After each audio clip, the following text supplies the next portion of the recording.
in light of the passing of the great Vinnie Paul, I decided to do a video about Pantera. And the reason Vinnie Paul means something to me, I'm from the Dallas-Fort Worth area. Pantera, Vinnie Paul, Dimebag, those guys come from Arlington, which is right in the middle. So, a couple hometown heroes. We lost another one. So I'm compelled to do a video. And I got the idea from I remember there was this documentary I saw a long time ago called Metal, A Headbanger's Journey. Fantastic. And that, of course, spawned a docu-series called Metal Evolution. This was done by an anthropologist named Sam Dunn. And he did a fantastic job with this stuff.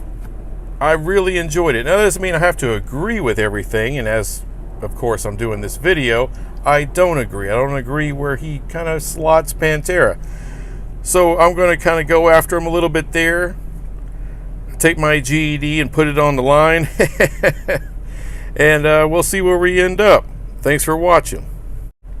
So I'm going to begin the new metal episode of Metal Evolution. And this is where Pantera is pretty prominent during this series.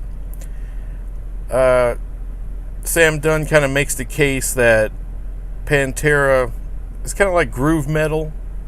You know, he has a great interview with Phil Anselmo during this. And he's not saying that they belong in new metal, but maybe they played a pivotal role in the formation of new metal.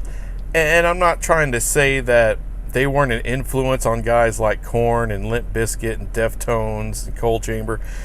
However, they don't really belong in the episode. I was kind of surprised that they got so much play in that episode.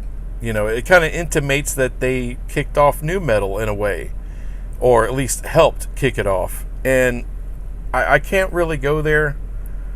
To me, it was Faith No More that was really the first new metal band, and that time probably should have been spent on Faith No More.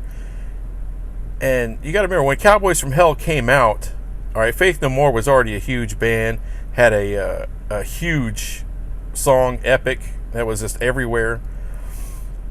And now the reason I'm really pulling back on Pantera being involved in new metal, and I don't have a problem with new metal. I like a lot of those bands. I'm not ashamed of it. Don't care what you think.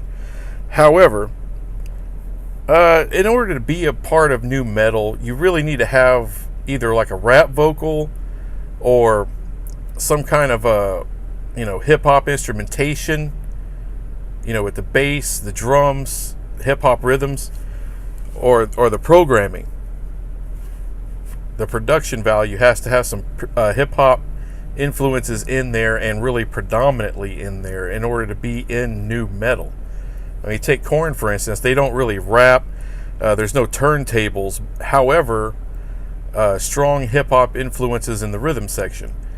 You take a band like Deftones, where, there's not a whole lot of bars Chino spitting there, but, you do have a turntable. You do have hip-hop production value within those albums. Now, you take a band like Limp Bizkit, for instance. I mean, you got hip-hop vocals, you got the production value, you got the rhythms, instrumentation, you got it all. And all of this doesn't spawn back to Pantera. Pantera, there's no hip-hop vocals, there's no hip-hop rhythm section, there's no turntables, no hip-hop production. But if you look at Faith No More, you do got the vocals, you do got, the no turntable, but, you do got hip-hop rhythms in there. And I thought they should have been the more predominant, or at least had that spot that Pantera was given in the new metal episode. And I don't fault Sam Dunn so much for that. It's really difficult when you got, this great band in Pantera, and you got a great interview with Phil Anselmo, and you're trying to find a place for Pantera, a proper place to fit within your show, and you need to make them prominent.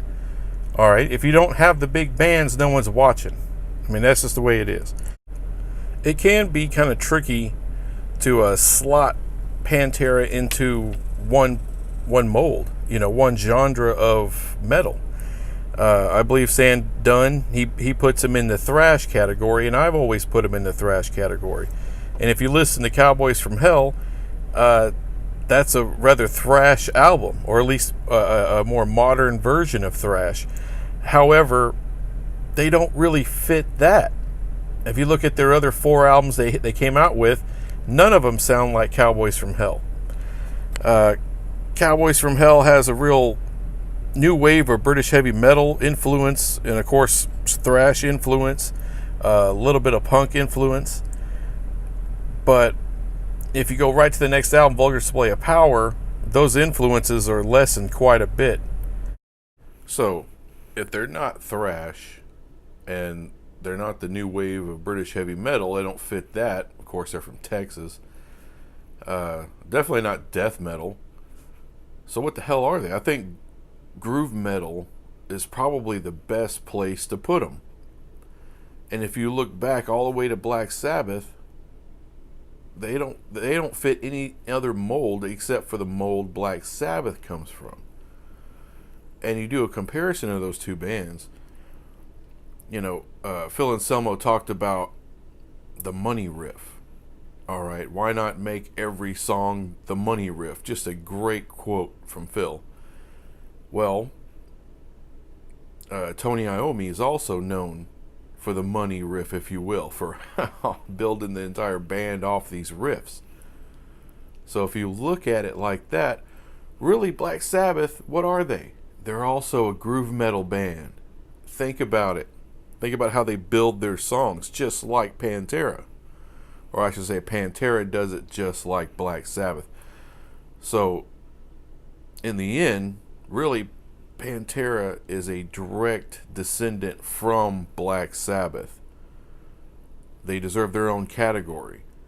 And maybe there should have been, a groove metal episode where Pantera could have been prominent there. That's what I think. And if you do a lineage, you say, well, you only got 2 bands. Well, no, you got Black Sabbath, and there may have been some band I've never heard of in the middle, and then you get Pantera, and then you get Prong, you get Corrosion of Conformity, and you go right into the southern metal stuff that's been prominent today.